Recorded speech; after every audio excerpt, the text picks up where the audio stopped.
blessing for me, in that it forced me to sit still and stay home and sit with myself, which I probably wouldn't have done as well and as hard as it had it not been for the pandemic. But Yeah, anyway, and that's a great segue. good evening, everyone. Welcome to the Word is Right. We are presenting the Rainbow Table Talks this evening. It is a roundtable discussion of societal and mental health issues that affect the LGBTQ plus community. My name is Ma Dukes. My co-host Elizabeth Strauss is here this evening. We have our wonderful panelist, Key, Dr. Christina Ivey, Dr. Amy. Help me out, Christina, with that last name, please. Arellano. Thank you. I'm not, it's hard to roll your L's like that when you don't have teeth.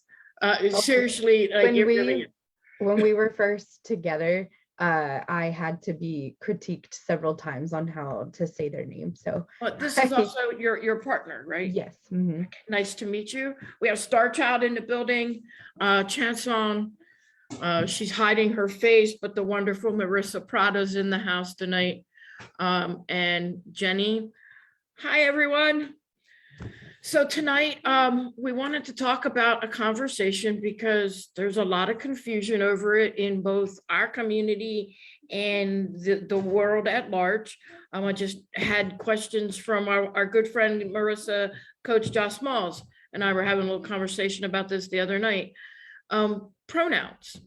You'll see I use she, they, because most days I'm she, but there are days that the Dean side of me comes out and I instead of Deanne, and I feel more like him, him than her and they, and sometimes it's how a person feels. He uses they and them. Starchild uses they and them. Elizabeth uses she and her. So does Marissa, I believe, correct? Most of the time. Yeah, right. So, I go with what I feel on that day. But I was hoping that Dr. Ivey, Christina, you would give us some background on some of the history and where this came about in the community. And we all can kind of discuss how we feel and what we use them for and how we differentiate ourselves. Yeah, absolutely. Before I launched into like the history of like gender and pronouns. So for those of you who don't know who I am, the doctor isn't just like a fun thing that I do. I actually have a PhD in rhetoric and public culture, and I've talked a lot on these things about specifically with gender and culture, which is why I get called in a lot to be a guest panelist. But today I'm super excited because like the rhetoric part of this, so words themselves, the whole reason I'm a poet is why I was called in, and that's sort of my area of study. And so before jumping into even the gender side of it, I wanted to do just even almost a social psychology part of like even why pronouns are so important. So most of the time, most of the words we gravitate towards are what are known as content words, right? They're the meat of what it is that we're saying. And James Pennebaker, who's a social psychologist, Dr. James Pennebaker, talks about the other words as being kind of like junk words, really, or a better word, right, is function words, right, that help establish this relationship. And these function words are words like pronouns and prepositions and articles and things like that. And we don't really think about those words all too often. But in doing a study, Dr. Pennebaker found that individuals with traumatic experience, when they would write for like 15-20 minutes a day about their traumatic experience over 3 to 4 days, those who are more healthier are ones who utilized those junk words, those function words in a particular way. And specifically, he found that the reason for that is that those words are social. They help establish relationships with people. So for example, the phrase, I am placing it on the table, right? Placing and table are the content words. They're the meat. They're how you know what's happening. What is it? I am it, right? All of those words are based on context. And context in that situation is the relationship between the two people. Who is that? What is the thing that we're doing, right? What is it, right? All of that is established in that relationship, which is why pronouns then become so important, because not only is it establishing that relationship, but it's also saying that within this relationship, here is my identity, right? We are expressing identity as well as establishing a relationship.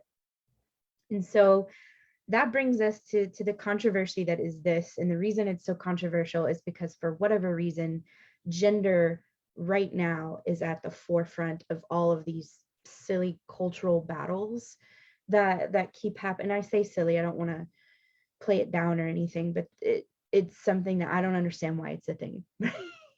Just call people what they want to be called, but we'll probably get to that later.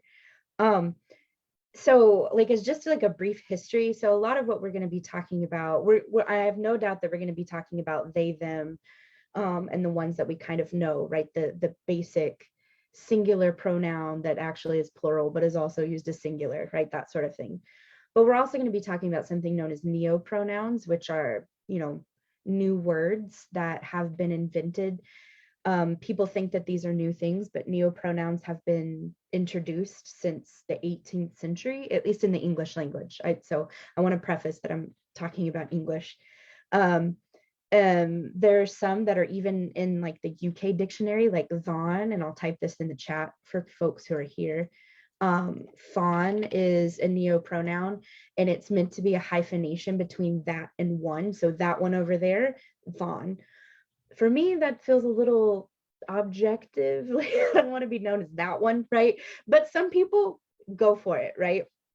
But there are other ones like the suffix mx as opposed to Mr. or Mrs., right? And again, I'm going to type these in chat for folks who are here. Mixed is how you pronounce that. And that's for folks who want to go by a label, but don't want to be identified by their gender in using that label, right? And so they utilize this. That's actually in the UK dictionary and has been recognized by the UK government since 1965, right? So that in the invention of new words, I think what people don't realize is that we've been inventing words since language was a thing. So the use of these new words is nothing new, but I have no doubt that we'll unpack that as we go. A more 20th century turn in some of these pronouns are what are known as noun self pronouns.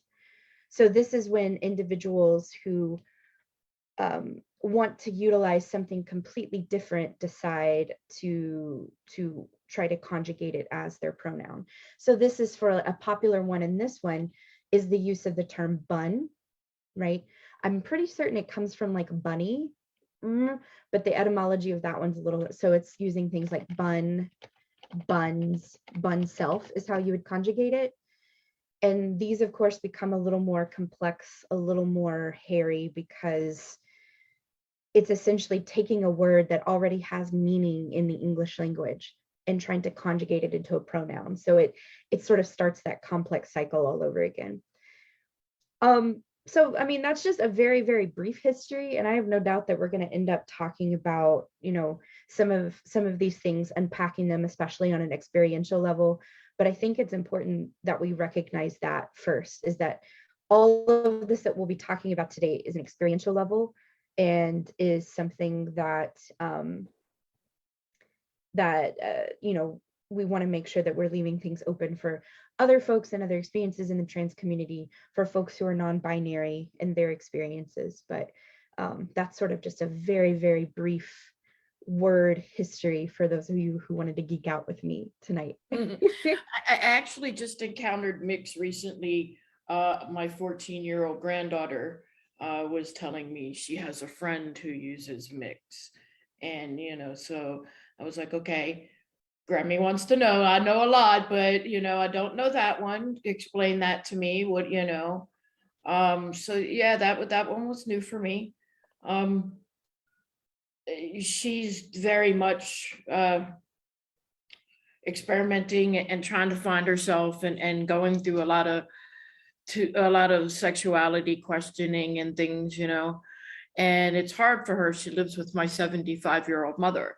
So there's, you know, a 3 or 4 generation gap there. And my mother is very old school Christian. She goes to a Southern Baptist church and believes more in the Old Testament than the New. So we have our challenges there, but we're working through them. Did anybody else want to talk about, like, or mention anything, you know, respond to what Dr. Ivey said, add their own 2 cents on what they've learned, or have come in contact with recently? Guy, don't sit there with your teeth in your mouth. No, I'm not. I'm sure we'll dive deep into some of the challenges and things that have happened, because I live in the Bay Area now, but I'm from Arkansas, which would be considered the Deep South. I did not come out as non-binary probably until my 30s. And so there were things that happened in that transit and still happen in that transition, with me using they, them pronouns and me using mix instead of Mrs. or Miss, and questions about, well, now that your gender identity's changed, what does that mean for your sexual orientation? Like, then those type of conversations. So I'm sure we'll dive into that as we continue to go throughout the table talk today. Yeah, something I noticed. Deep one. Yeah, Sorry, something I go ahead. noticed here.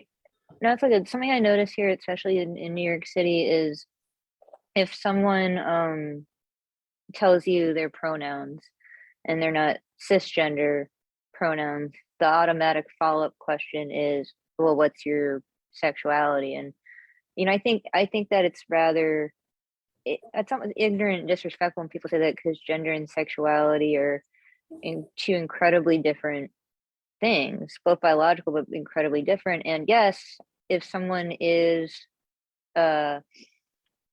exploring different pronouns and their gender, of course they could be exploring their sexuality 100%, but they're 2 separate journeys. Sometimes they intertwine, but that is something that I find, especially with cisgendered men, ask people that a lot, and they ask, but then they don't listen to the response of the person who is, and you know, it's very detrimental and it's very disrespectful, I find, when, you know, when they do that. And I kind of wish people would, if they're going to ask the questions, listen better on educating themselves, that they're 2 very specific different journeys. Yeah, I've kind of transitioned to gender fluid pronouns this last couple of years. And while I spent quite a bit of time in gender dysmorphia, because of my work as an advocate in the LGBTQIA community, I really had to do a gut check with if me transitioning to they, them because of my gender fluidity did any harm to the trans community or lessen their struggle, because I don't go through the same oppressions just because I'm gender ambiguous. Right. I think that that's something that is important to address, is like, I have the same struggles. Like, I think my sexuality, I came out way before. I mean, Amy and I have been together, is it 16 years? 16. Yeah, this year. Is it? Congratulations. Congratulations. Thank you.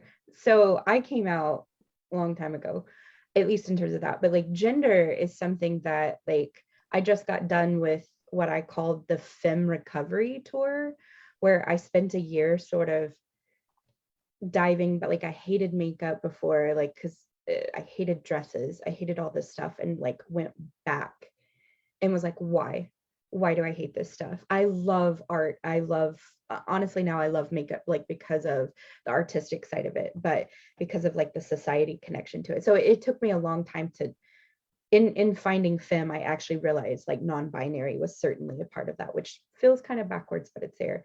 And so I think that there is like an important issue here about, like, for folks who are non-binary, to the hesitancy to claim that as an identity because of the fear of like not wanting to take away from it. At least this, I'm trying to say that I'm in solidarity with Amy. Like I was nervous about it because I don't want to take away from any oppression that's already happening within the community. And so it felt like sort of like an attention spotlight thing of going, oh wait, but I have gender weirdness too. It's just looks different. So I think that I would say that probably happens a lot. Yeah. One of the ways that I reconciled that and finally gave myself permission to move to they, them was thinking back to advice that I gave a colleague when they came to me during all of the debate going on about marriage equality when Facebook turned pink with equal signs. And they were like, if I can do one thing to help you, what can I do? And I said, you can use partner instead of a gender-based spouse or sexual partner. And I was like, because you demystify it, that it's no longer just a queer word, it's an all-inclusive word. So my thought is by using they, them, I can talk about gender discomfort and not have to have it go through the trauma that some of my trans community may feel or have felt. Absolutely. And one of my questions for Christina and Amy is, you know, I guess the first time I heard the pronoun, I think ZIR pronounced Zir. Is that how we pronounce it? Yeah. Oh, it was several years ago. Someone told me their pronoun was Zir, and that rung a little bell in my head that was like, I think it's an Ellis Island pronoun.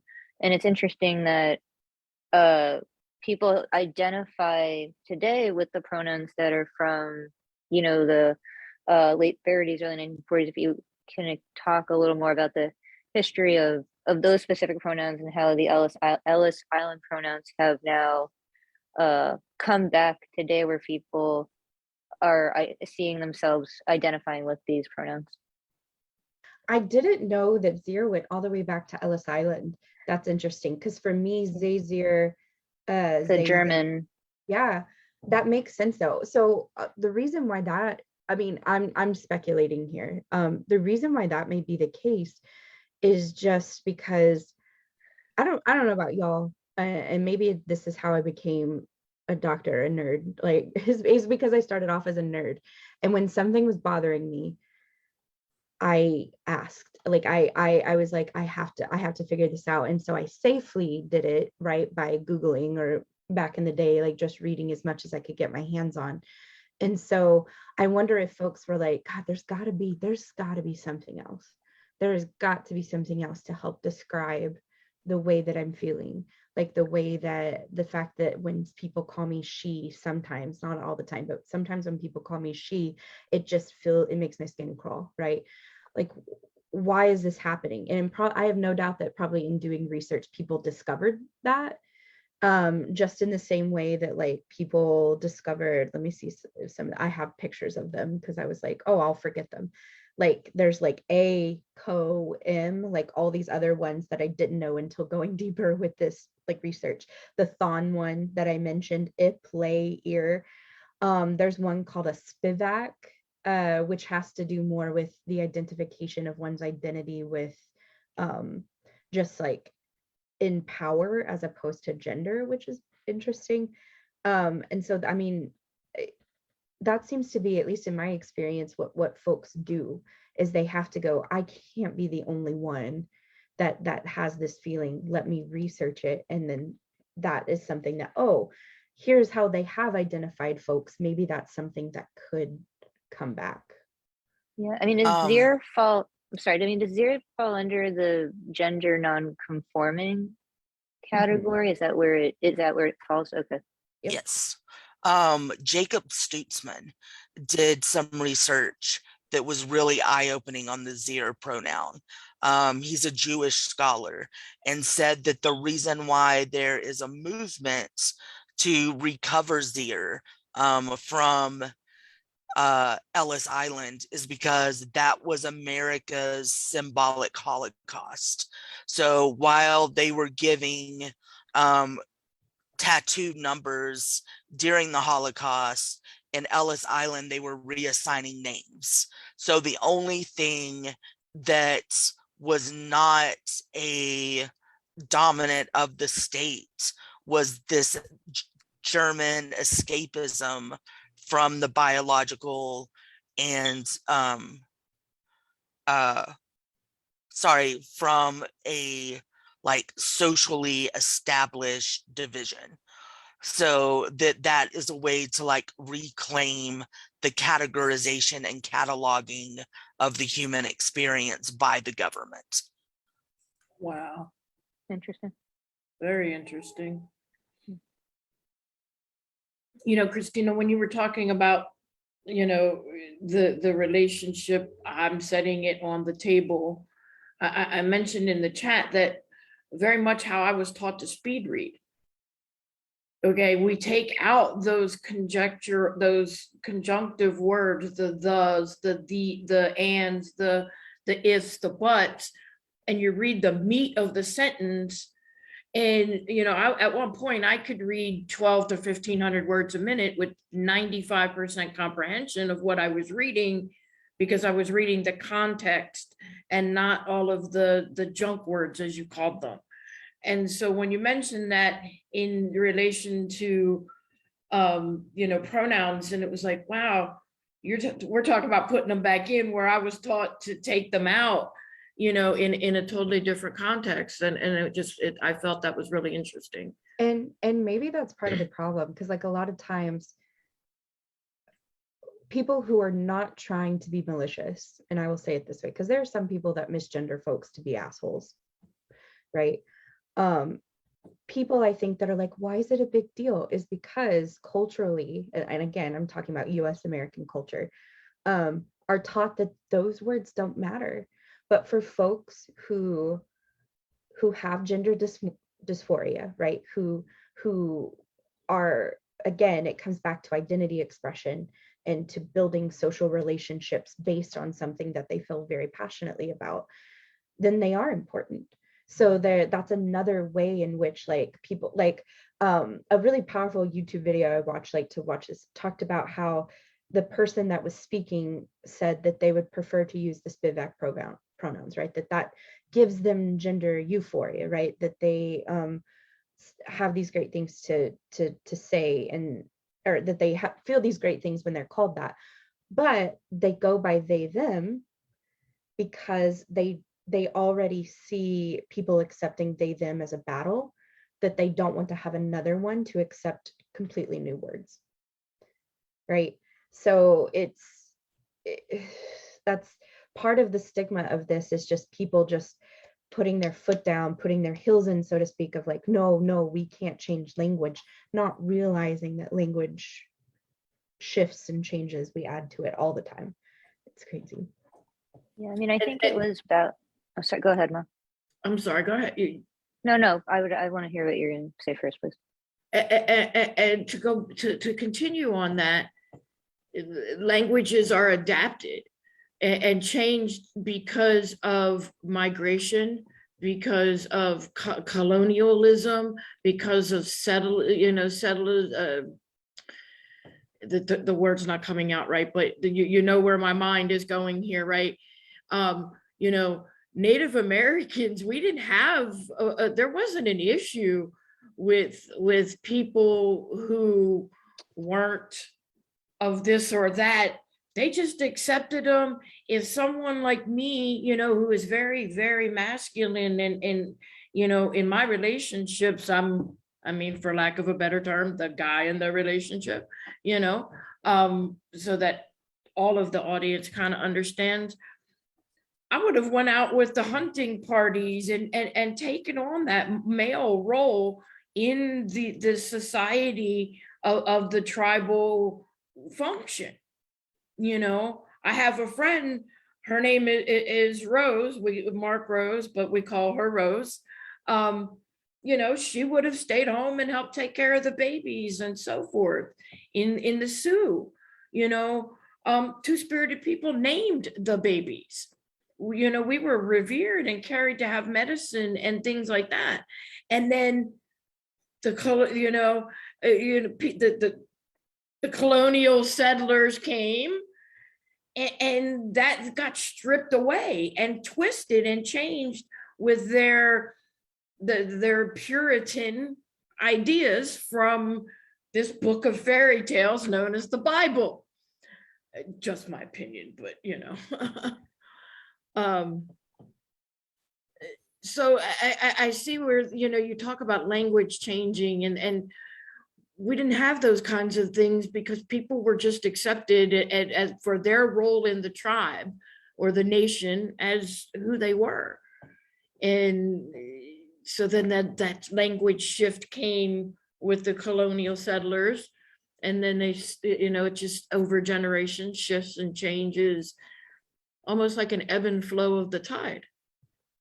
Yeah. I was going to say, like, one of my favorite conversations to have generally is actually about gender, because then you get to talk about language, and language is just so beautiful. And I guess for me, at least, I think people confidently talking about their pronouns, at least from what I can remember, is around 2015. I think that was at least here in New York, that was the first time I worked with someone who I had known for several years using one pronoun, and then they said one day, my pronouns are now they, them. And so, you know, it was just practice and making sure, you know, I was comfortable, not like comfortable, but just not thinking about the fact that about their pronouns they didn't use anymore, that I was using the pronouns how they currently identified. And it's just practice and seeing the person who they are now. But it's, you know, it's one of the things I love. It's like anytime I hear a new pronoun, I want to learn more about it, because there are so many, and it's just interesting to see how we evolve and how we explore who we are. Like I've been very excited for this panel for a while, because I just love language. I mean, a lot of us are writers here, so we just love it. But it's so interesting to just see, like, when I learn about, there's someone I know here in New York City who uses a pronoun Judy, and I had a conversation with them about why, and it's a nod to Judy Garland. So yes, but they do that, and it was interesting when Judy, or they use they pronouns too, why they identify with this pronoun. It's just very interesting.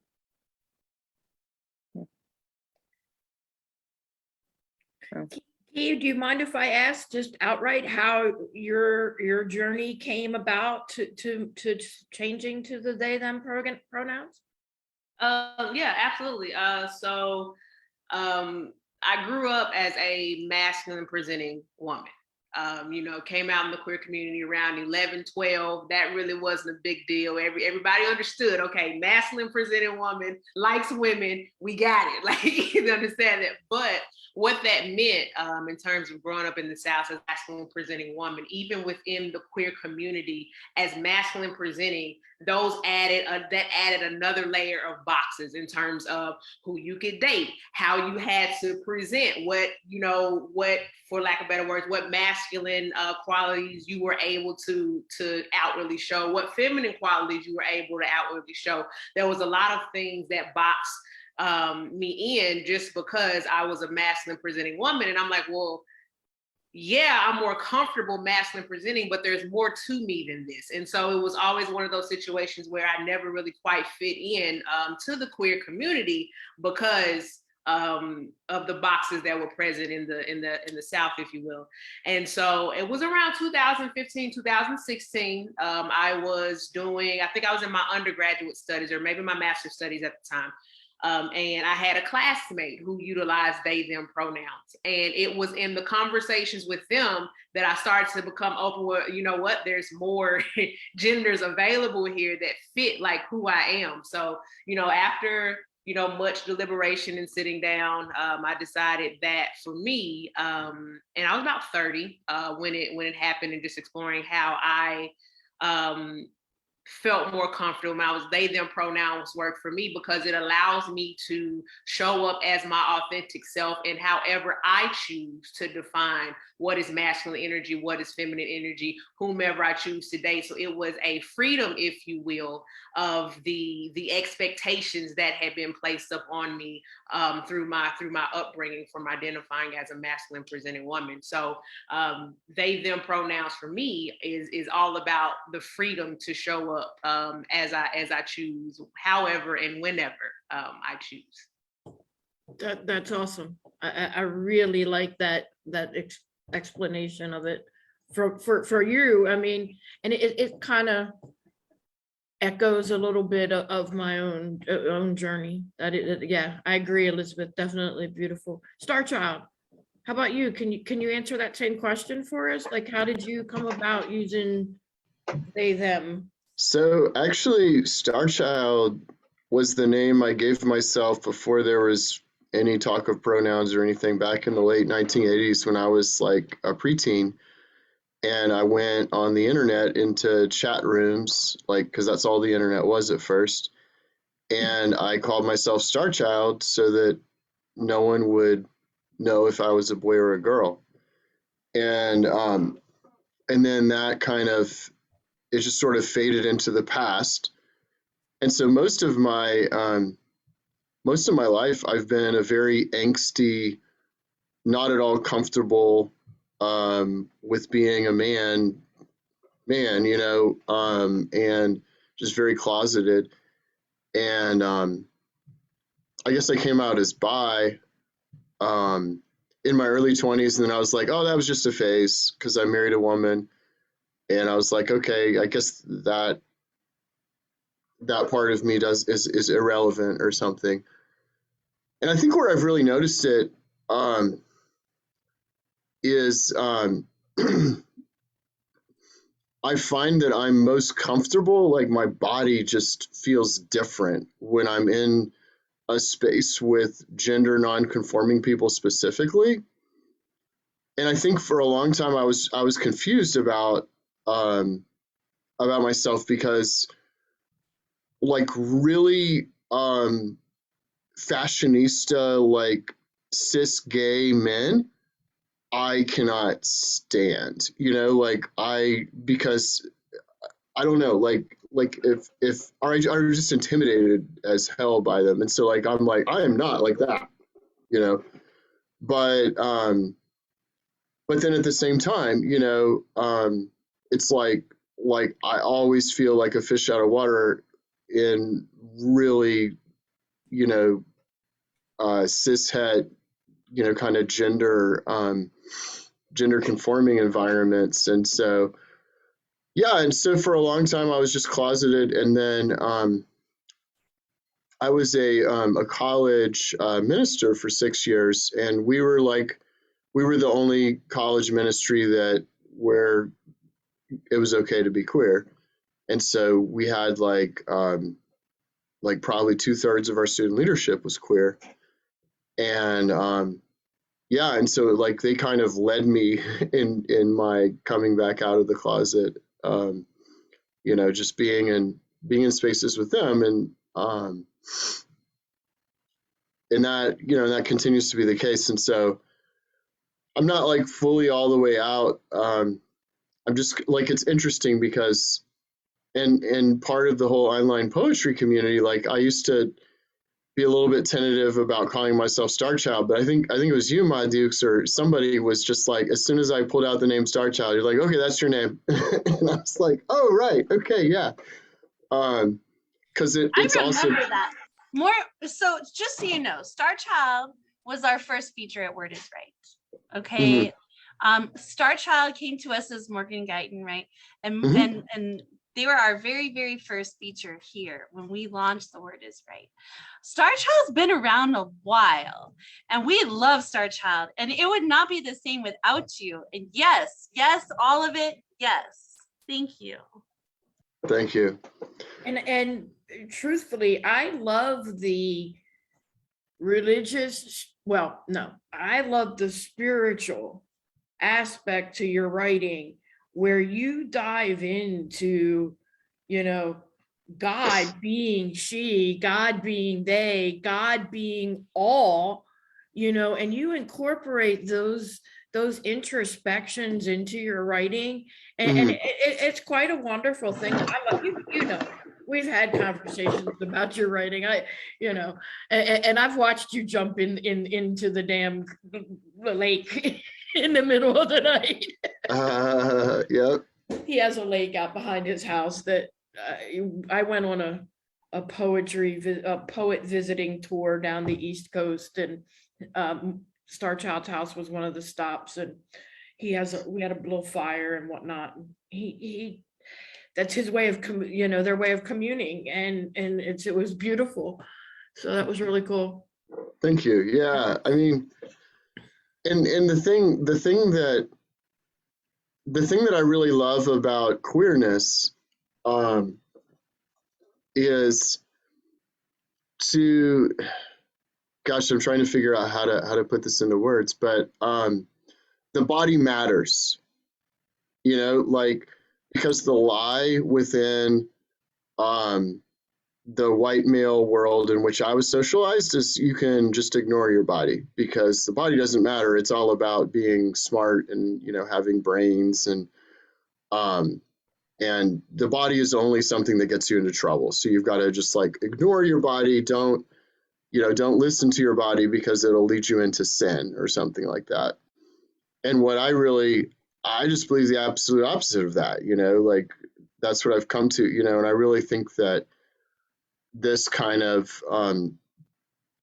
you know, when you look at the result of all of the colonial empire that came out of a group of people who thought that they could ignore their bodies, and they were supposed to ignore their bodies, and they were superior to other people who were in touch with their bodies. I mean, there's a whole lot of shit that comes that, you know, the white colonial whole thing is, a lot of it is built off of, you know, very stringent gender binaries, and, you know, having just this artificial hierarchy that provides religious authority, and which becomes empire, you know, and I mean, part of my spirituality is that I believe that, you know, I've gone through a lot of iterations of how I understand the word God over time. And I mean, I just believe that God is just a word for the love that's in the universe. And I believe that the love that's in the universe right now is moving through a lot of times through queer people. I think that we're overthrowing empire through our existence, you know, like that's part of like our job, you know, is to overthrow empire and to be our complete selves. Because I just wonder how many, I don't know.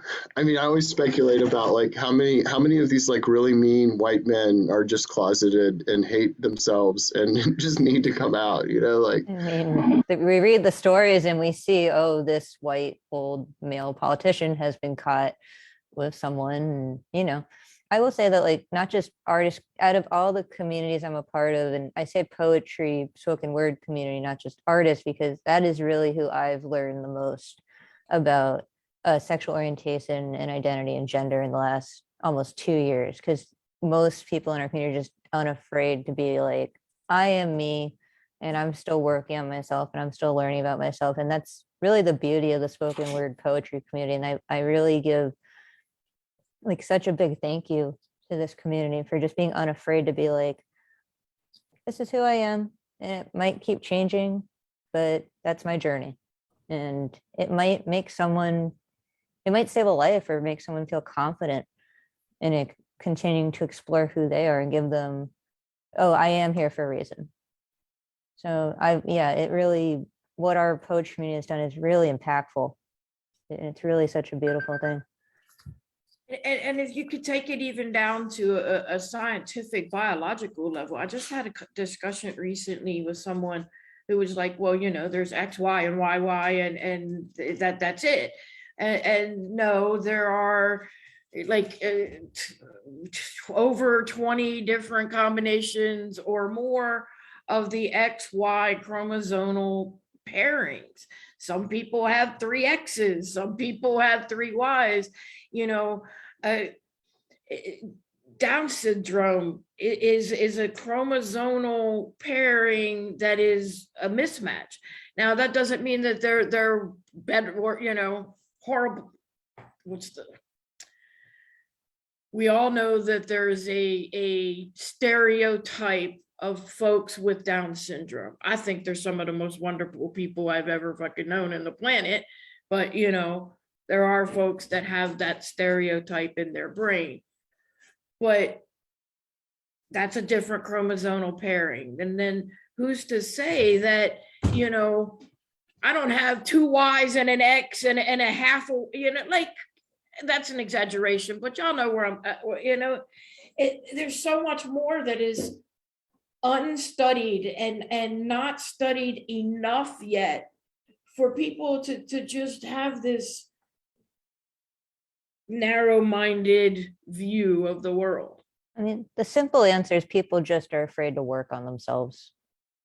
It's really at least from like what I noticed, that when I start talking about myself and how I explore who I am, and then you have that conversation with someone else, they're just scared to even just privately with themselves explore themselves. Not saying they have to put it on blast with everyone else, but I don't even know if it's like, I think that is certainly part of it, but that's almost giving some folks too much credit. Some people like we no, you're not wrong. We talk about, right, or in like Starchild even mentioned, right, the fact that, you know, especially like cis white, right, all of these things, they benefit from living in that system. They benefit. I mean, I just had a conversation. I'm teaching a gender class this semester, and there is one student in particular that we have found out is a part of a kind of dangerous, well, not dangerous, but like rhetorically dangerous organization on campus that talks about war and targeting marginalized groups. And so there are folks in my class, myself included, who are frightened by this individual. And so I thought he was the only person I had to worry about. The last class, I talked about pronouns and trans athletes and tried to enter into this discussion. And I can't tell you how many white women were like, but, and so it's like a lot of times, even folks who are part of marginalized communities become complicit in their own oppression. And so certainly individuals who are, you know, cis white men, all of, they benefit too much from it. And so maybe it's just me again. I become the asshole in every single one of these, but No, not at all. Sometimes it's also just like those people stop listening because they don't have to listen. And No. it just, Because Well, go ahead, Elizabeth. no, I was agreeing with Christina. I was just saying, yeah, I agree with you.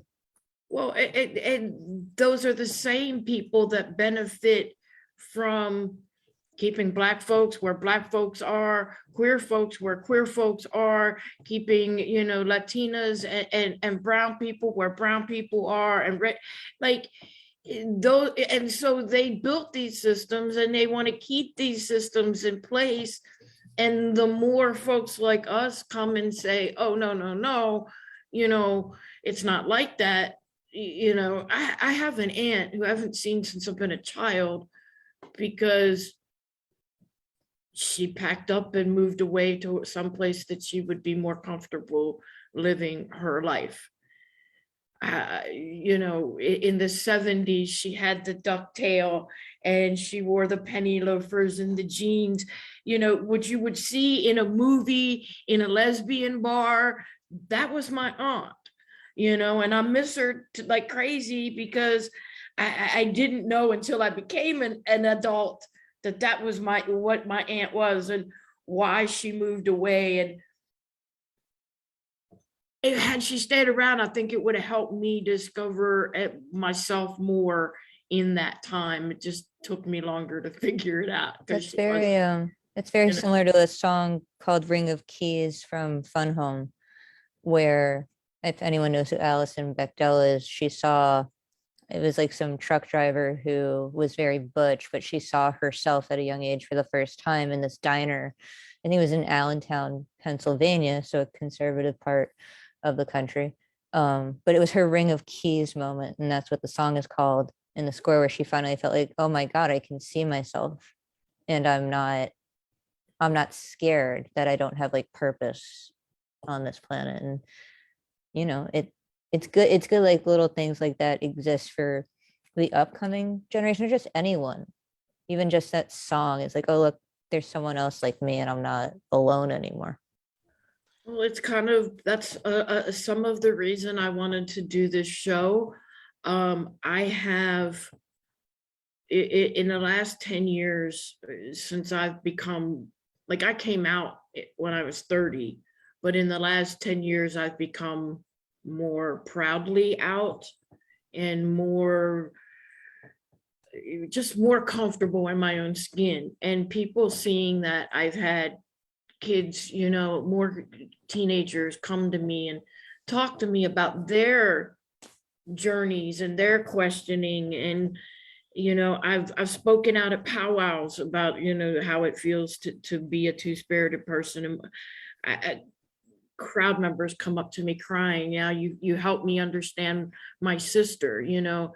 And so I think that it's incumbent upon particularly my generation and the older generations that are here to speak out and to be prouder, so that we give a safe space for the generations of the Christina Ivies and the Keys, who then come along and give a safer space to the 13 and 14-year-olds, you know, like my granddaughter who's questioning things, or and it's a generational thing. And I feel like, you know, there's hope that in maybe 2 or 3 generations from now, I may not be alive to see it, but there'll be a world where it's just what it is. We don't have the labels, you know, we don't have to use they and them to particularize who we are and how we feel. We can just say, hey, my name is Ma Dukes, and this is who I am, you know, and we are the folks that are going to generalize that and normalize that for the generations to come. And I thank you all for coming and helping me do that. No, absolutely. I think this visibility matters so much. And kind of going off what's been talked about with Elizabeth, Christina, and Ma, that idea that Elizabeth said about how it takes a certain vulnerability to change and to be open and be visible. I think that there's such a fear of losing the space of the hierarchy and the power that comes with the hierarchy, that we see that self-oppression, like Christina was talking about, of her white female students being against trans because that is a rung below them in the sets, like social stratification. And I just think the more visible we are, that there becomes a safety in numbers, that not only do we see the potential of what we can become, because I didn't start performing butch until I was in my mid-30s and walked into a classroom and had a teacher that was butch. And I was like, if you feel safe enough to teach kids in Nebraska, Lincoln, I should feel safe enough to talk to you about how can I better embody myself. And I think that using they, them, whether it's just in the signature of your email, that people see there's possibilities of exploring other than just the binary, that's super important and does so much political work, because I think Starchild's right that we are here to just F up and blow up the system as it's known and reconfigure what it can be. Absolutely. Yeah, I will say, and someone who works in the real estate industry, with the old firm, I was working with someone on my team who he is more conservative than progressive, I'll say. And on my Street Easy profile, I have my name and then I have my pronouns. And he was like, why do you have your pronouns? Like, why do you have she, her? And I'm like, because those are my pronouns. And he's like, yeah, but people can look at your photo and know you're a girl. I'm like, that's not how it's supposed to be. People shouldn't look at my photo and assume because my name is a more traditional female name that's how I identify. And I had a whole lecture with him about it, and he didn't care to really understand. It was just me kind of trying for 40 minutes to get him to understand. And I couldn't get him to kind of wrap his brain around it, which was, disappointing. But, I hope that when people see that, they see that as, I see you. That when I have my pronouns in the brackets, that someone who looks on it's like, okay, she sees other people. And that's why I do it, to make people value people equally, not just to me feel seen. So I work for a very large global software company, and I find it very interesting, the ratio of people from outside of the United States that use their pronouns on a regular versus the number of people inside the United States that use their pronouns as a regular. There's definitely a lag between the United States and the global numbers, at least from what I've seen. We have a whole, diversity and inclusion department in our human relations department. And it's a big push, we do it, we're doing it more. And I see that the more it's done at work, the more people that are starting to just pick up on it naturally and do it themselves. Whereas, they may not have done it before. So again, going back to Amy's point, visibility is so very important. yeah. Yeah, it's disappointing, like talking to my former colleague, like him just not remotely trying to comprehend how important it is to have your pronouns present on whatever you're doing. So, Yeah, visibility. We've all been touching on that. Visibility means everything. When I first came out as non-binary, I happened to be an educator in the public school system in Florida. So that whole process, and I taught middle school kids at the time. So that whole process of educating middle school kids and being that role model in terms of, it's okay to want to experiment on what not only your gender identity is, but also your gender expression, because those two are not synonymous terms. And so just for the kids to be able to see that, what ended up happening, I ended up having a lot of students who also started to explore within themselves to be able to figure out what they were and what they weren't. And, most of the pushback came from the administration and some of the adults and parents, et cetera. We got the whole rhetoric of, my child is confused right now, whatever the case may be. And my response would be like, so what if they are? Right now is the time for them to be to figure out who they are and who they are not. So it doesn't lead to them oppressing themselves once they become adults, and so it went even further, because after I left the classroom, I became an attorney. And so once I transitioned into that role, to then still see the lack of representation, especially to be Black, non-binary, and queer attorney in the area that I was in, and having to fight that battle in open court, where there's very much so a hierarchy between judges and attorneys and the decorum of how the court works. But to have those conversations of, you can call me counselor, or I use mix instead of Mrs. And so just to have those conversations in open court and figure out when the most appropriate times were to have those conversations. And it was just, the representation of that and visibility, it absolutely matters, because I've seen it firsthand when it comes to, not only educating kids, but then in terms of the education that is happening and continue to happen in our legal system, because that's another area of oppression. Yeah. I don't think gender non-conforming has made as much of an impact when it comes to the legal community. There's still a lot of work that needs to be done. Yeah, there. It hasn't. I actually have a question for everyone. what their opinion on, like, if what their opinion on is when people use the word, this person is confused about their identity. Because when I hear the word confusion rather than questioning, to me it comes off very negative, the word confusion. I always, questioning is, to me, is the better language to use, but I could be wrong.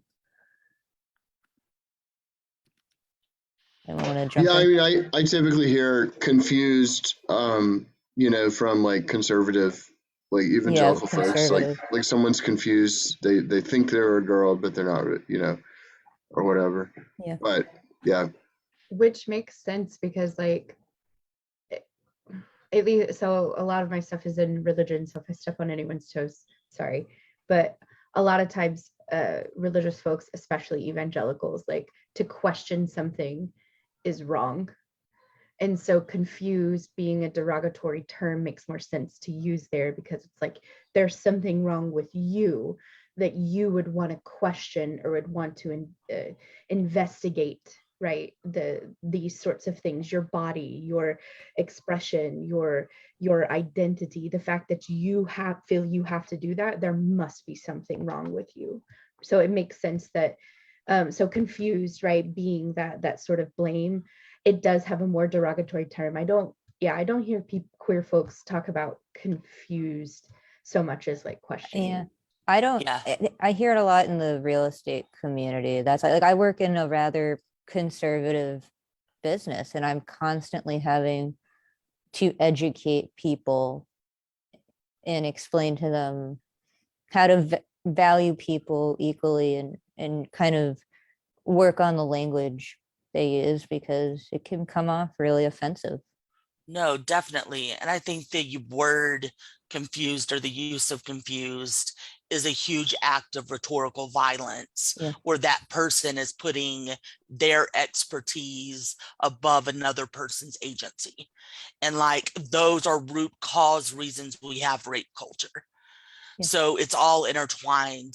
And I think that the minute that any type of rhetoric or word choice tries to assume agency or presumes agency, that we need to start talking and try to disentangle it and disrupt it as soon as possible.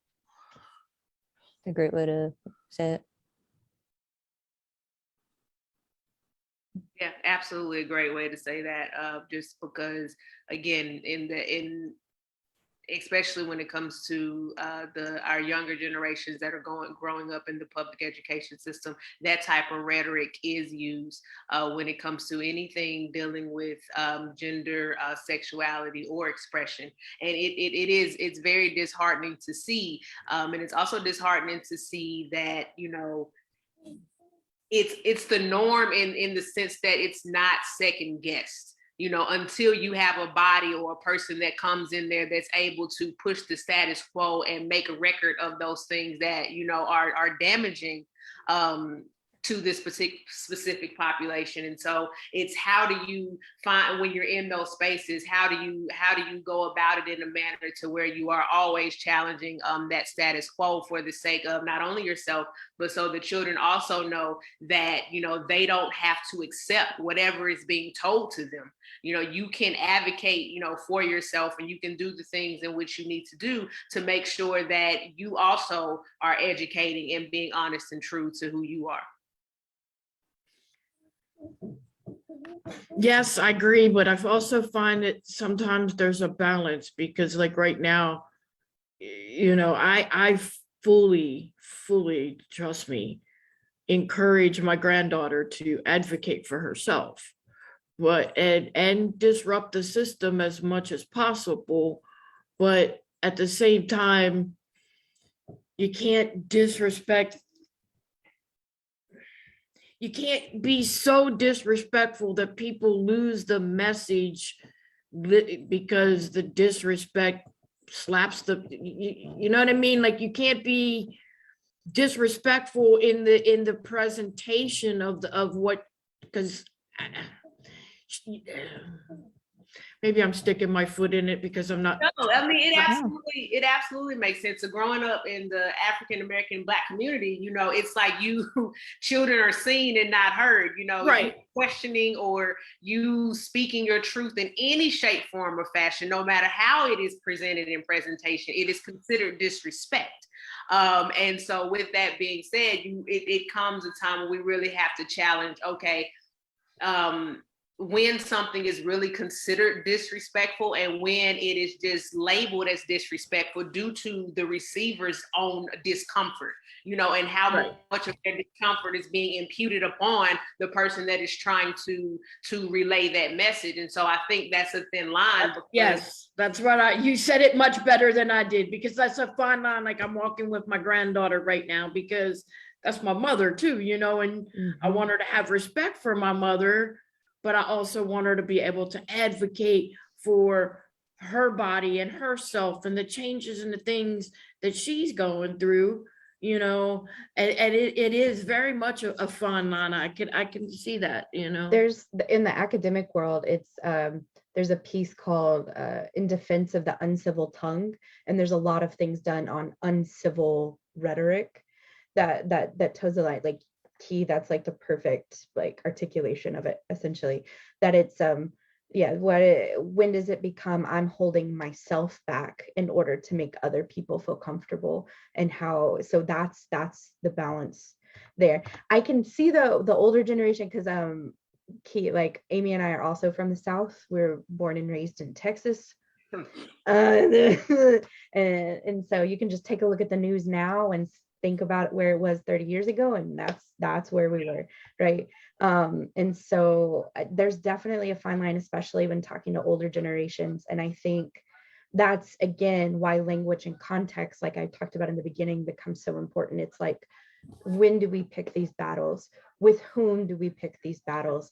When knowing our own safety becomes being able to evaluate when we need to say these things versus when we step back. And so I think, maybe with grandma, she's lived her best years. Let's just put it that way.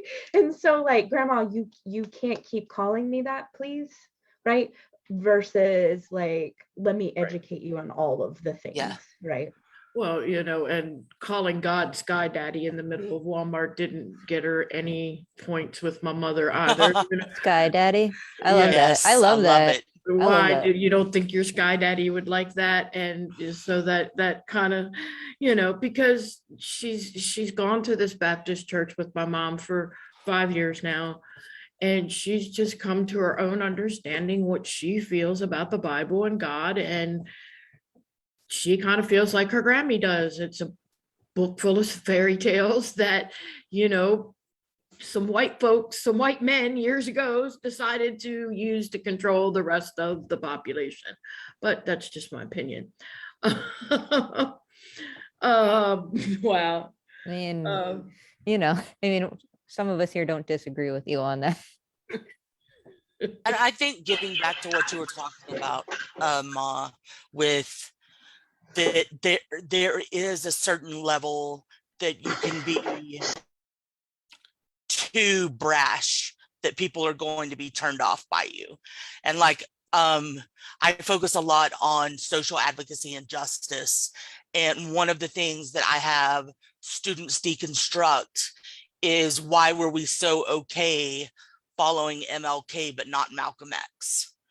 And as they break down why, it's looking at a lot of the traditional ways that we define and discipline race, because Malcolm X embodied that more. And if you look at how much MLK's been whitewashed, like when I tell my class he was on the FBI list, they're like, what? No way. And it's just, I think that in those terms, like, power to everyone that wants to be as outlandish and powerful as possible. And there's probably a middle road that's going to be who we agree upon to move our society closer to what is that extreme. We just keep changing what the midpoint is. And if it takes it to happen in little doses, that's fine, as long as we're making some progression. Yeah, Marissa dropped in the chat the same with John Lewis.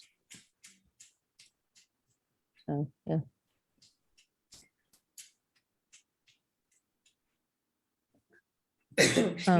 Madux, you had another question.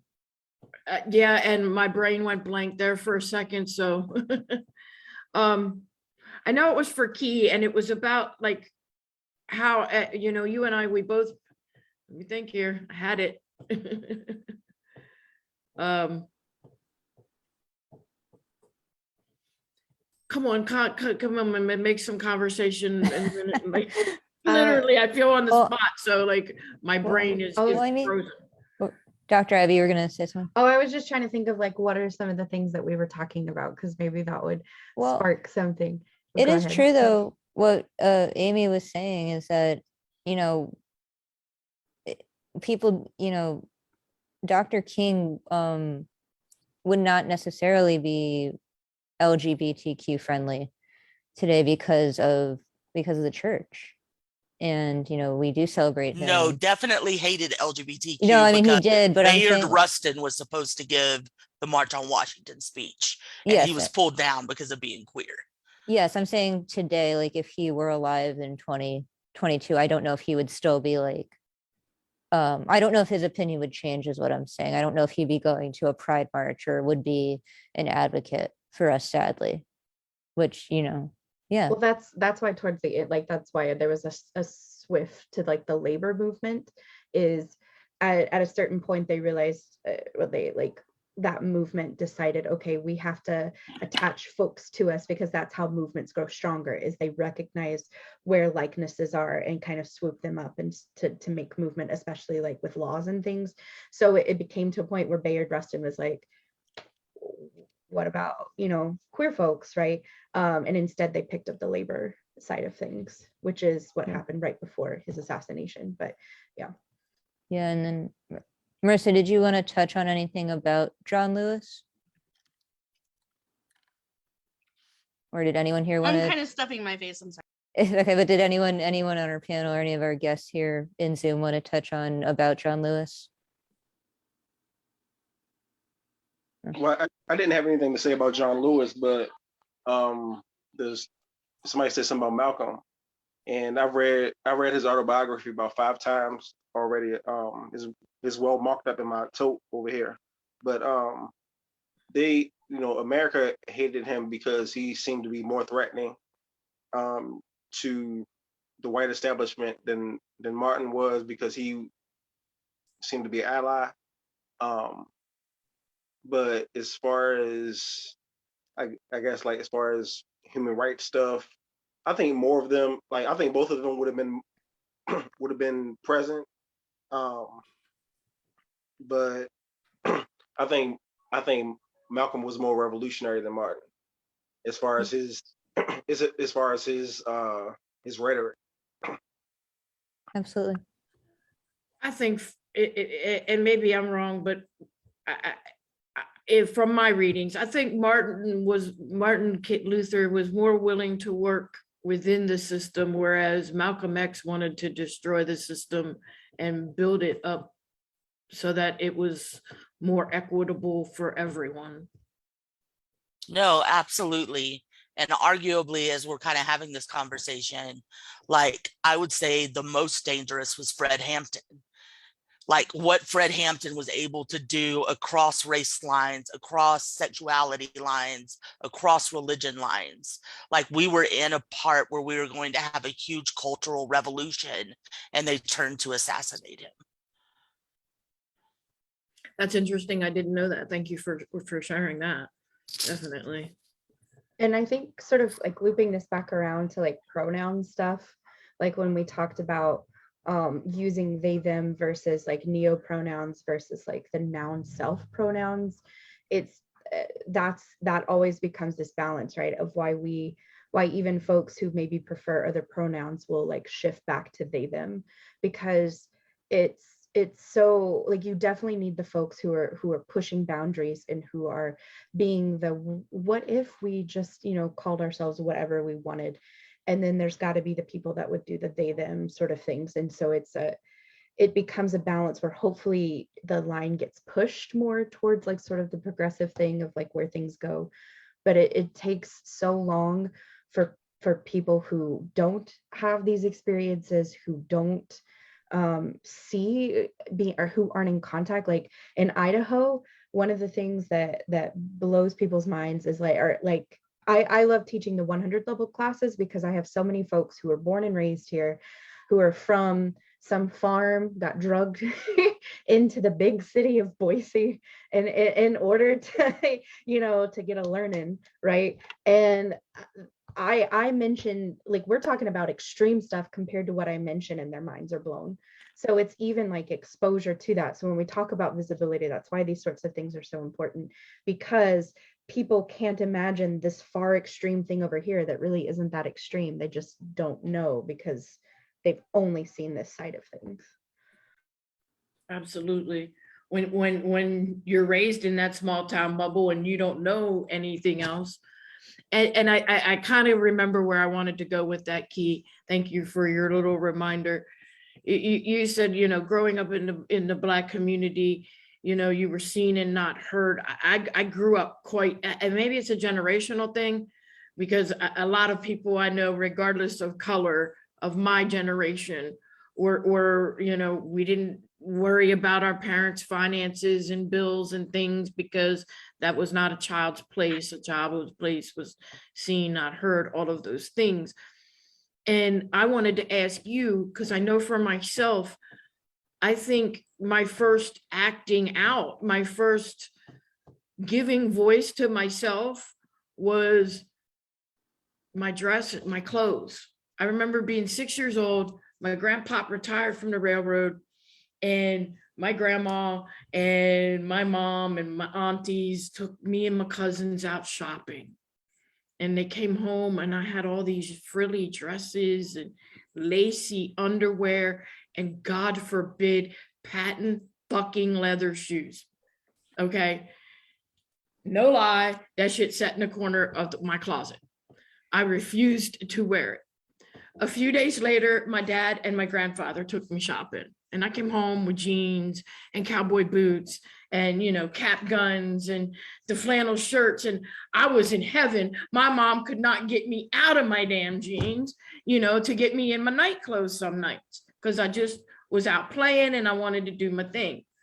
And I feel like for me, that was my first expression of my questioning and of who. So can you remember back, like, when you thought, damn, I really don't like them girl clothes, you know, because you expressed being a masculine, expressive, you know, for. Yeah. You. This is a real like fickle topic, because I think there's a lot of things that go in it for me. So for my experiences, I happen to enjoy wearing girls' clothing as equally as I enjoyed wearing boys' clothing.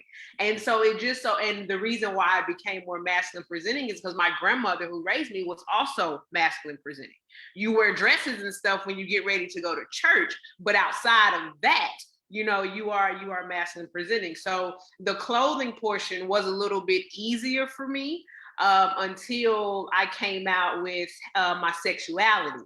And then it was, you know, then we got to go on those Sundays where we went to church Monday through Sunday, but I digress from that. But on the Sundays that we did go to church, now that I'm starting to explore what my expression wants to be. Now, if I don't want to wear a dress and I want to wear a suit and tie or a bow tie, that's when the discord came in at that point.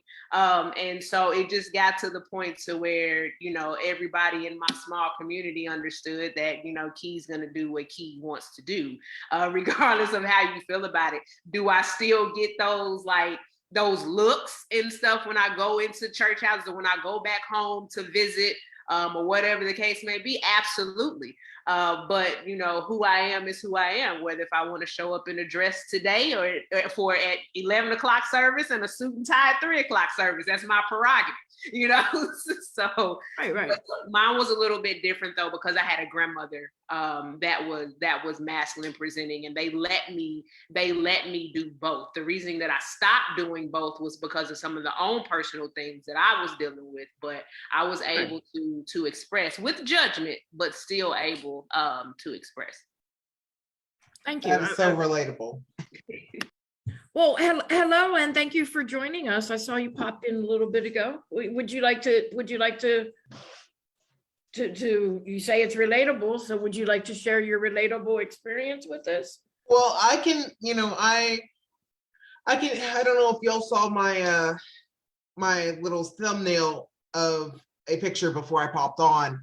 Like, I tend to either, it just depends on how I feel. It's like I may be wearing gym shorts and a tee, you know, male gym shorts and a tee. If I feel that, I may be wearing my hoodie. I may be, you know, just stuff like that. I may be wearing a mix, or you may catch me in a really, really nice, you know, corset or whatever. It's just how I feel that day. And my parents being religious, it didn't hit them very well for that, you know. So I have to say, like, when I first joined the New Eureka Poets online community, you know, I read, and the first thing out, and I didn't mind it, I embraced it. The first thing out of the host's mouth was I had a beanie on.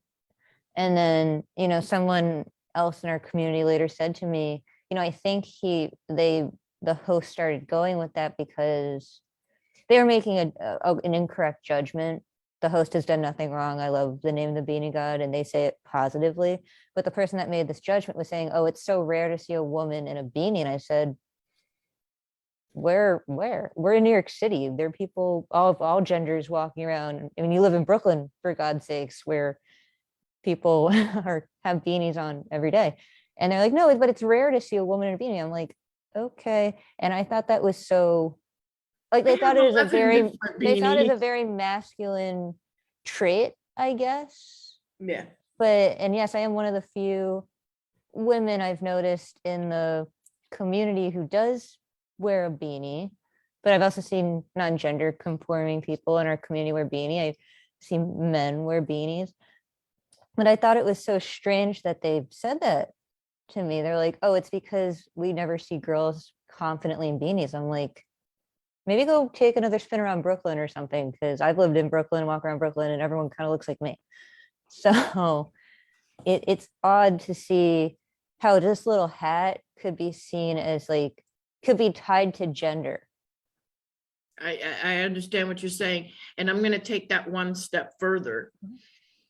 Depending on where you are in the country, if you are in an area that is very farm oriented, I'm going to say, like, I can go down the road here and find you 5 women who are very feminine, very straight, very cis, but are dressed in jeans and flannel shirts and long john shirts because they're doing their outside freaking job, and that's how they feel comfortable. exactly. When I was married to my husband in my 20s, I met a woman that worked with him on the construction crew, could run a track hoe and a backhoe and a loader with the best of the men. Would walk into a bar after work in jeans, all tarred up, and a t-shirt, big old muscles, looked like one of the guys. But on Saturday nights when she went out, she was drop dead fucking gorgeous. But people assumed, because they seen her in the bar after work dressed in her work clothes, that she just had to be some butch dyke because she looked like a guy. You know, and that you take that assumption. I run into that assumption all the time in different areas. You know, you see a woman dressed in a flannel shirt and jeans and hiking boots, they get assumed that, you know, there's somewhere on that queer spectrum. Yeah. And unfortunately, I hate that clothes make the person in so many people's eyes. I've got, you know, multiple poems about that, but yeah, it was the strangest thing to me that someone who considers themselves very, they like preach they're very progressive, this person on blast. But they said that to me and I just felt very like, it was uncomfortable. It was very uncomfortable because I do like during the summer, I will wear a sundress and heels. That's how I feel comfortable during the summer. But during most of the time, I wear a beanie even during the summer. That's just, I've always felt comfortable in like, you know, a little flannel and a beanie. But I don't want to assume just because someone presents one way that is their gender identity or their sexual orientation. We do sometimes dress how we reflect of our sexual orientation, but that's a personal choice, not Not a standard. Yeah, not a standard. So I'm curious to know, Dr. Amy or Dr. Christina, if in either one of your works do you guys explore the language and the rhetoric around the constructs of masculinity and femininity and how that impacts your respective areas of study, and that can be open to anybody else that may have experiences with it as well. So yeah, so Amy's work tends to be around rhetorical impacts with like rhetoric and violence. A lot of mine ends up being gender, religion, that sort of thing. And here lately, like I said, the sort of femme recovery tour has been because so many things that were labeled as woman were also like, I didn't have access to those things because I didn't perform them in the way that like women performed things, which is why now I think non-binary was allowed to fit, because I started exploring words like masc and femme to talk about gender expression, as opposed to talking about men and women like in some sort of either biological sex way or as in some sort of gender way. And I realized that I'm actually a lot more femme than I originally thought, as long as I'm able to define that in my own way, like what my makeup looks like if I want to wear, I'm very short, I'm like 5'1", and I have big calves because family, and so I look a little dumpy in dresses, and so some dresses look right, and so but as long as I'm able to pick like my dress and like my expression and things like that. But when I was younger, I wasn't allowed to do that stuff, and so the only thing that felt comfortable was more masc presenting, like that I now see is more masc presenting stuff. In terms of like the impact of language, a lot of this comes down to, again, the way that language ebbs and flows. So like, for example, Amy earlier referred to themselves as butch, right? What I am finding is that is a word now that some folks who are non-binary, who we would have originally called butch, all of a sudden don't want that word, because that means a stricter masculine presentation, right, or expression. Whereas again, Amy flocked to that word. Like as soon as they met the professor that they were talking about, they knew immediately that was one of their people, right? And so that was immediately where they fled. Whereas I have a friend now who's closer to my age, Amy and I are 6 years apart, who's closer to my age, that I called them a butch, and they like it was almost painful, right? And I apologized immediately. I was like, I'm so sorry. Like you present in a way that I've seen butch. And so I think that's something important to note, that even if we are of the community, like we have, because this expression is so individual, that we have the opportunity to, or the potential rather, to mess it up. And so as long as we're say sorry and like get it straight, that sort of thing. I see it more with masculine presenting women, and I don't know if that's because that's who I study, or if that's who my focus is, right? Or if that's just femme folks are used to having to play around with things, at least femme biological women, as opposed to like trans folks who are like male to female transitioning, that sort of thing. Yeah, sorry if there are any terms that I say that you don't understand. Yeah, so non-binary can be both, can be a transcendence of, can be a fluid. Sometimes some people will refer to themselves as gender fluid as opposed to non-binary, so that they kind of experience a range of gender, like, and it's just sort of the day. Gender queer is another one, thank you. And so all of these sort of fit under the umbrella heading of like trans, at least in terms of like not prescribing to the gender that you were assigned because your sex was something when you were born. So not the biological sex, if that makes sense. But at least that, again, that's my experience. And then I misuse the word stud because TikTok is an evil thing where I learn things but don't learn the history, and now I feel horrible. And so that's something right now that I'm learning about, is the history of that word and like the presentation of that word, and why I'm definitely should not be allowed to say it outside of an academic setting. And so yeah, stud, yeah. And so at least that's my experience with looking at that word. Amy, I don't know if you're still there. Oh, okay, good. Yeah. Mine, I do a lot of cultural look. So if I'm not talking like with my study in social justice, what I found is that with the masculine and feminine, that where we see the most hierarchical structure and danger of the binary is within patriarchal cultures, that you see more fluidity within matriarchal cultures.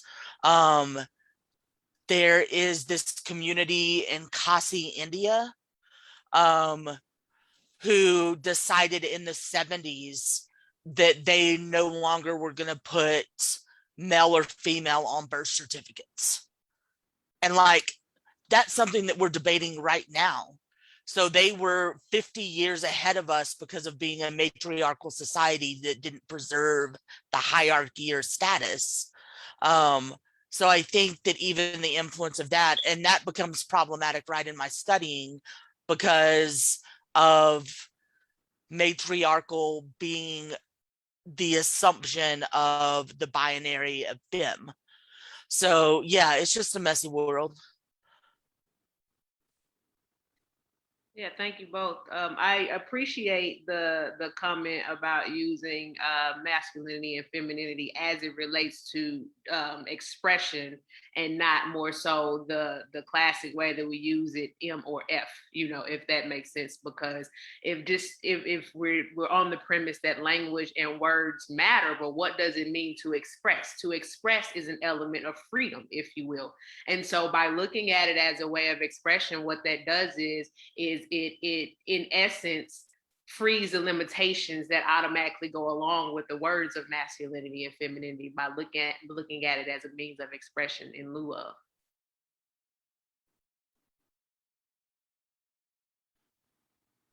Yeah, absolutely. Ma Dukes had to just oh, there she, oh, she's back.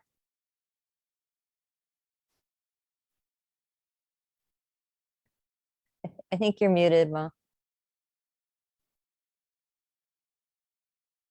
Ma, you're muted if you're trying to talk to us. I apologize for that. My sister was coming to get my car keys and couldn't find my car. Okay, all good. I think, can I address is it Skyza or is it? Yes, Skyza Leonard. Skyza, okay. I just wanted to make sure. So at least in the studies that I've done, and I always preface that because like, if y'all have heard something else, please educate me. But studies that I've done, a lot of it comes from Judith Butler, Big Booty Judy, like the gender person, right? And a lot of her stuff talks about gender performance. So what we keep talking about is gender expression, right? She would call performance.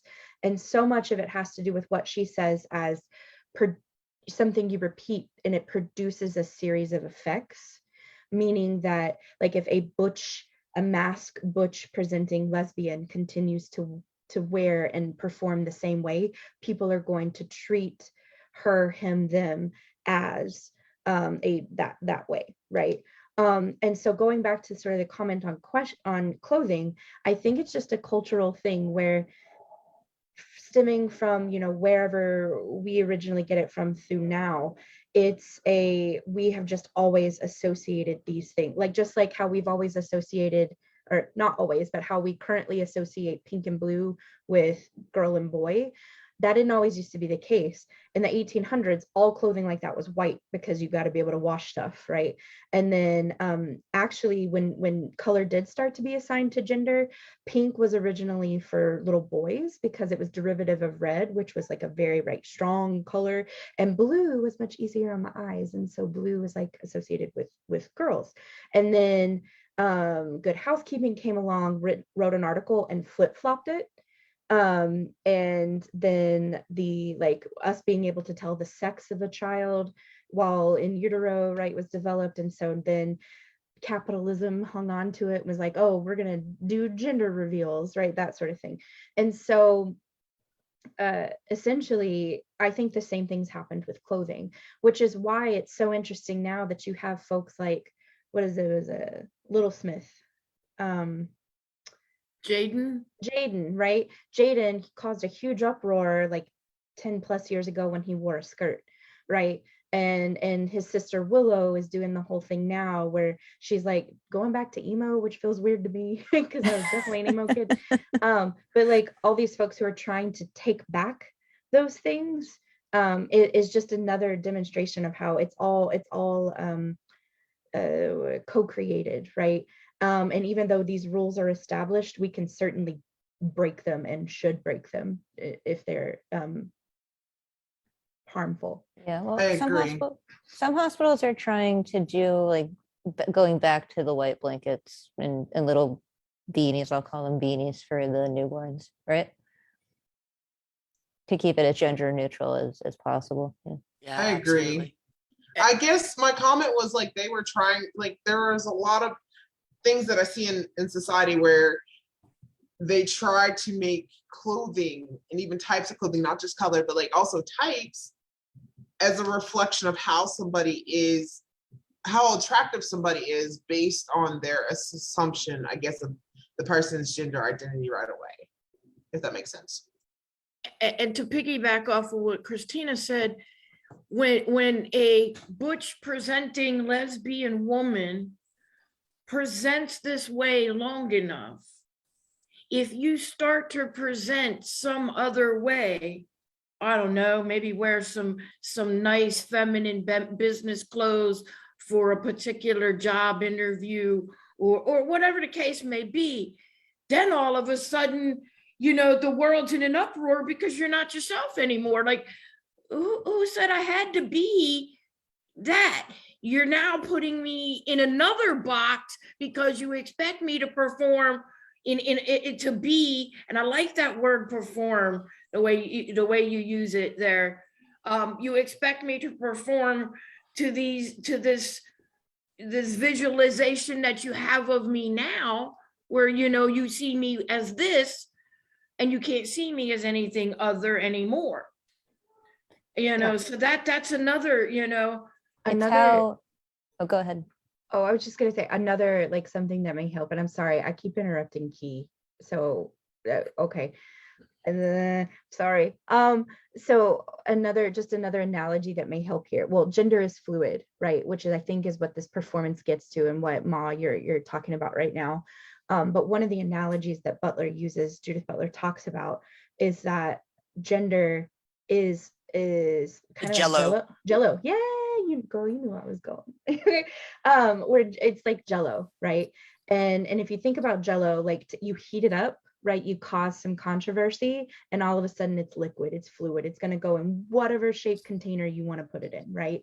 But then you cool it off, you forget about it, right? You stick it in the freezer for later, and it takes on the shape of whatever that is. So that's the producing the series of effects. All of a sudden now the Jello looks like my Tupperware, right? Because that's the only thing I had to put it in. But the moment that you heat it back up, the moment that you begin to do these changes again, the moment that you change, add controversy to it, right? It's going to become liquid again. It's going to change. It's going to shift. It's going to take on whatever new container is clean from my dishwasher, right? For my Jello. And so that's to me, that's always a useful metaphor as someone that sort of has to see the thing, is to think about when we're talking here about gender expression. So sorry, Key, I keep interrupting. No, perfectly fine. I was just going to go back to my Duke's comment about, I was going to say, welcome to my life. You know, growing up, like I said, performing with the masculine presentation. Once I left home, when I lived in Arkansas, that is all that my family and people that knew me, like they expected me to have the masculine presentation in dress and actual actions. But then when I became more into myself, and you know, they would see me, you know, wearing dresses or being masculine presenting, but still painting my nails and like doing all of these things in which I felt comfortable doing. You know, it was a journey for me where I had to learn. I'm like, you know what, I actually am comfortable with performing and presenting in other manners outside of, you know, how I am known. But the uproar that caused, like within my family, within the Southern communities, of just being able to perform and express however I chose to, whether that be, you know, a masculine expression or a feminine expression, but just changing that after people have known me to present one way or perform one way for so long, it caused a lot of questions, if you will, that I should have to get. Sorry, go ahead. No. I'm so sorry. I just get real excited about this. When I talk about me being a nerd, this is what I'm talking about. I just get so excited. And like, I think kind of what maybe you're touching on, and I didn't think about it till just now, is like, it's one thing, right, for folks to be like, oh, you're a girl, but you want to dress like a guy. Okay, I guess that's fine. I'm uncomfortable with it, but I'll get used to it. But what you're suggesting with like, I present masculine, but I'm going to paint my damn nails, right? That disrupts that binary, right? That it all has to be one bucket or the other. And what our existence is telling folks is that is not the way it has to be. That in and of itself is a social construct that can change depending on whatever. And so I think maybe one of the reasons why folks who are non-binary are punished, right? Why our language, our pronouns aren't accepted, and we have to like go back to this they, them plural, which I think I would still be they, them, because I think of myself as a plurality. But anyway, is because it's the disruption of this binary way of thinking. It's not just he, she, and it's not even he, she, they. It's like multitudes of expression, of performance, of being in a body, right? That people just they don't like it. They do not like it. Yeah, I mean, like, and going back to what Ma Dukes was saying about a gender expression in femme and masculine, you know, I only get my hair cut really trimmed once a year. I keep my hair very long because that's how I like to keep my hair, and sometimes I put blonde highlights in it. And when I go to the hair salon, they do blow it out for me, which is nice of them, and I treat myself to that. But that's a choice I make, and I'm not good at straightening my hair. It's just a form of artistry. I have to keep practicing because it's hard. It's not easy for me. But, you know, I put a photo of myself. Oh, I got my hair cut and blown out with no beanie and my hair pulled back. And it got so much attention because some people had never seen that before. But something I didn't really like about it was how men were treating me, because they're almost treating me like I was a heterosexual, because it's very femme, heterosexual woman. It's like, I'm still a very butch presenting dyke lesbian. Just because I look like a young Gloria Steinem right now doesn't change who I am. But I also like how I look with my hair straight, but I mean, you guys see me most of the time just in a beanie and my hair pulled back, because that's how I still feel pretty one way or the other. You know, whether I have makeup on or not, that's my choice, how I'm feeling that day. And so it almost irked me to want to put a photo of myself again up to get, you know, that much attention for the fact that how society wanted me to look versus it was for myself. You know, I got my hair done for myself. So, you know, it's sometimes these people get so caught, like men especially get so caught up in these labels, because like, I mean, surprise, I'm not going to date you men just because I get my hair straight. Getting my hair done is not going to change my sexual orientation. I've done a lot of exploring in my gender and sexuality for 30 years, and a haircut is not going to change that for me. So, you know, but it was interesting to see how many people couldn't believe how I presented so differently one day versus how they regularly see me, you know, on these Zooms. I think it's important to note here, because and this is me speaking for a part of my journey, like, you know, you guys, I've always been transparent about it, you know, thus far, but adding another layer to that in terms of performing and expression, when I went through the process of gender affirming surgery, it was like my family was like, okay, we're getting all this. I'm like, hey, but watch this, like, this is how you know, like, this is how I'm comfortable expressing and performing. And so, but I say that to say that some of those societal things and standards that were put in the binary into our own way of thinking, I even had to confront them with myself once I went through the gender affirming process. Like, what does it mean now for me if I want to wear like lingerie, or if I want to show up in a sundress, or if I want, like, what does femininity mean to me? Because I had to break the mold where I was looking at, you know, masculinity and femininity as an M and F, whether opposed to expression and performance, if you will. And so I think that is something that also needs to be brought forth to the table as well. You know, when individuals with those gender affirming surgeries, you feel comfortable in your body, how you feel comfortable in your body, but that should have no bearing on how you choose to perform and how you choose to express. And so I think as we continue to see the community change and people want to, you know, make their bodies reflect how they feel, this is going to be a continuous conversation that needs to be had. Yeah. No, absolutely. And I think where we've gone, like a centralized thread that we haven't named yet, that came from Sky's question all the way to what you just said, is this, we have as humans a huge issue with uncertainty. We can't handle not knowing something or classifying something. So in uncertainty reduction theory, it says that we are more likely to make a wrong decision based on cultural norms than to live with the uncertainty. We feel better to misgender a fabulous dude in a dress, or say that they're not attractive, because we think culturally the cultural artifact dress is female. But this uncertainty that we're playing with and the fluidity that we're playing with, like, that bothers people because they can't pin you down. So I think there's such an act of liberation that comes from taking those moments where it's like, fuck it, I see where you accept us, but we're something else. Like, I thought Christina's family was going to disown us at Christmas when I said that I used they, them pronouns and we came out as poly. Like, they were fine with us being queer, but wait, Amy, now you're saying they, them. Does that mean you pee standing up? And Christina, do you have a husband now? Like, their minds were blown. Damn. Yeah, I just recently, when I went home in February, had this entire conversation with my 85-year-old Southern grandmother.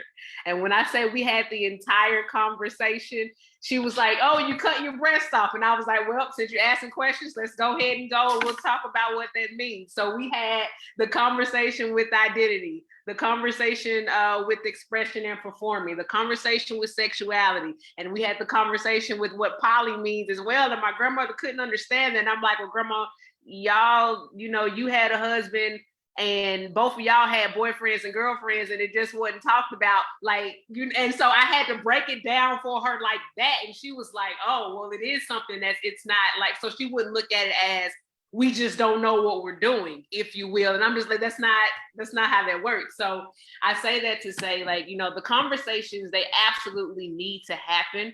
And they can be had, but I just had this same conversation with my 85-year-old grandmother, and it was a very good conversation because I was able to connect some of those dots in terms of when we go back to language matters. These are things that we've been doing in our culture for centuries. We just either A, don't speak on them because of shame, or we B, don't have the language to define what it is. And so just, bringing that back to our language matters. Absolutely. And I love that you talked about that, because I think this, and I know Mont Dukes, I know you talked about it earlier. It's almost like, because language matters, sometimes older generation doesn't have access to the same language, right? Because they have missed the cultural cues, they don't have the social relationships, and so they're not introduced to the same types of language, right? And so it's like meeting people where they are. And I think when we talked about sort of the uncivil tongue, it's like, I am willing to meet folks where they are. And if they will not budge and come with me, then I'm done. Then I have to be like, you know what, I tried. I'm not going to explain my existence to you. I'm not going to, if you're going to sit there and belittle me and tell me that I don't exist, bitch, I'm living this life. Like I exist. These are things that I go through. These are experiences I have. And if you're telling me that they're wrong or it doesn't make sense, well, I'm sorry, you don't understand, but that doesn't mean it's not a thing. So, dude, this conversation has gotten good. My nerd senses are just like, okay. No, it's been a great 2 hours as we come up on the 9 o'clock. Yeah, I see that. It's like, wow, it's almost 9 o'clock already. And the other part of that, like that generation, those folks that are in the 70s and 80s, I think a majority of them live in a social bubble, to where, they go to church, they do their thing with the folks of their generation, and they've lost touch with a lot of what is current events, so to speak, and how to communicate with folks that are not, now I'm not, trust me, because there's some really hip 80-year-olds out there, I know that for a fact, but the majority of that that age group, I love that echo chamber. They have their own way of thinking on things. So my goodness, go ahead, I see you got that finger up, you want to get that last thought in, go ahead. Yeah, you. No, I was like snapping, and then I was also trying to cross my fingers, because like I put the me one day. It was like I hope I'm the hip 85-year-old. That's what I mean. So far, teaching college has kept me kind of young, and like learn, because like I see a big part of teaching, being a social advocate, is learning. And the moment that I start to become stagnant, the moment that my jello starts to become too solid, I hope someone heats me the fuck up. Amen. Yeah. I promise. Something to say real quick about what Key said. Key, you mentioned about Southern, the way that the South can be, or the Southern practices that some places have are heavier than others. I live in Tennessee. I get you. I was just gonna say, I get you. Me going out with my, I guess this was 2014. I had a girlfriend. I call her girlfriend. She is a trans woman. She was beautiful. Oh my God. But anyway, the looks we got, and just living in the South can be very, it depends on where, first off, because some places, are more open to learn than others. But it also, like, it's not even just the South, but it depends on where you live. That's all I gotta say. Like, certain regions are different than others, and so I get you. It's a very interesting, different demographic, so to speak. Absolutely. Yeah. Like Christina said, she's in Boise, which is a very liberal bubble in a very red, conservative state. You get into your cities and your more populous areas, you will find a lot more diversity, and that's just because that's where the melting pots come together more easily. Christina mentioned about how she relates to her students. One of my proudest things in my life is that my grandchildren, they come to me and they talk to me about things because they feel safe, because I do two things. I talk to them on an emotionally appropriate level, but I don't lie to them. You know, I will give, whether it's a 3-year-old, a 13-year-old, or a 30-year-old, I'm gonna tell you the truth on an age appropriate level. And I talk to them with the respect that I want them to talk to me with. You know, and by giving them that safe space, I hope that I and we can continue these conversations, not only with adults, but with the children around us and the generations to come. And that being said, our 2 hours for tonight is up. It has been a wonderful, wonderful conversation. I have learned a lot. I would like to thank our panelists, Key, Dr. Ivy, and Dr. Amy, for coming, and Starchild and Skies like chanced on. It's been a great night. Thank you all for coming. We'll be back in 2 weeks, the second Sunday in April. And what's our topic for the next show, Elizabeth? I'm just pulling up now, and yes, thank you to all our panelists, and yes, it has been a really lovely discussion. Just pulling up the poster now because I don't have it directly in front of me. Our next one on April 10th is dating within the entire community. So if anyone wants to come back and be a panelist on that, that'll be definitely an interesting discussion. I really hope we get folks of all age groups on that one, because dating in your 50s is not like dating in your 30s. Let me tell you, you know, so I'm really hoping we get a very wide perspective on that. While I'm here, I'd like to mention again the LGBTQA anthology that we are curating. Elizabeth's got the email address out there for that. We have a wonderful host of shows on The Word is Right. You can hit our event page and look those up as well. And we'll be back here on the 10th. Marissa, you look like you want to say something, sweetheart. And Lizzie brought up a good point. If you would like to contribute to the anthology, but you'd like to do it anonymously, you can submit under a pseudonym or a pen name. So consider that if you're not ready to have, you know, your name on the poem. We definitely do welcome the anonymity that goes along with literature here. So yeah, no one is forcing anyone to come out of the closet faster than they're ready. That's a personal journey, but if you're comfortable sharing under a pen name and you need to change your pronouns, that's fine too. Please submit your art. We want to we are out loud and proud LGBTQ artists, and we want to showcase that to the world. So, and of course, there's no cost to submit. So we like being able to offer these submissions without having you have to pay. Those of us who submit a lot of places, you know, it gets expensive. So we want to pass that on to you for sure. Yeah, and all the information is on the redorgreenbooks.com website. It's also on my Instagram page, es_Strauss, and you submit up to 3 pieces of art. It doesn't have to be about being LGBTQ. It can be about whatever you want, but of course you can submit about that part of your identity to estrauss91@gmail.com.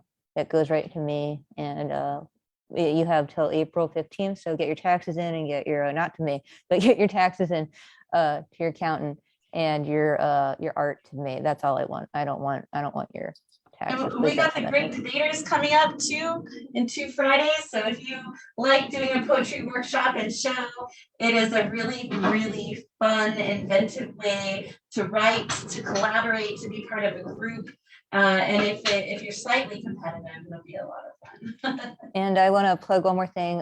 One of our other hosts here on The Word is Right, Nick Paleologos, and myself, this Tuesday, March 29th at 6 p.m. Eastern Time, we are hosting, and it will not be live stream or put online. It'll be a private, safe space, a grief writing workshop. We're going to work on not just poetry, any form of writing about experiencing grief, and that grief does not have to mean a person in your life. It's however you have experienced grief in any time in your life. like I said, it will not be recorded or live streamed, just a private space for 2 hours. But we've planned some exercises, and it of course will also be a discussion. Because both myself and Nick have gone through a lot of loss these last several months, but putting the pen to paper has helped both of us, and we want to help those within the community feel comfortable discussing it. And then on Wednesday, after Lizzie's workshop, Wednesday, Shane Maynard's doing an extra special pop-up workshop about video in your I'm excited for code. that one. So if you are looking to incorporate video into your spoken word, or bridging page poetry into spoken word and figuring out how to digitize that, she's doing it, and she's doing it free of charge. Her workshops cost, not typically cost like Guerrilla Poets, but when she does these immersive technical workshops, they usually do have some sort of sign-up fee. So she's doing it for free here at Word is Right. So I do encourage all of you to go and check it out, get out of your comfort zone, and let her teach you how to go to the next step. Also, Shane is just amazing, so you should go. Anyway. She was drawing the cover art during the event today. It was sensational. She's going to do that for all of the launches. So Yeah, she did all the cover art for ours. It's amazing. Well, thank you everyone again for coming tonight. I hope to see you all back out here on April 10th for our discussion on dating in the community and the trials and tribulations and the joys and beautiful relationships that can sometimes come out of online dating. Who knows, online dating, back in the day we met in bars, and that didn't always turn out great either. So let's talk about how the hell we date in the world today. All right, you guys have a great weekend and a beautiful week ahead of you all, and we'll see you back here on the 10th of April. Much love. Good night. Night.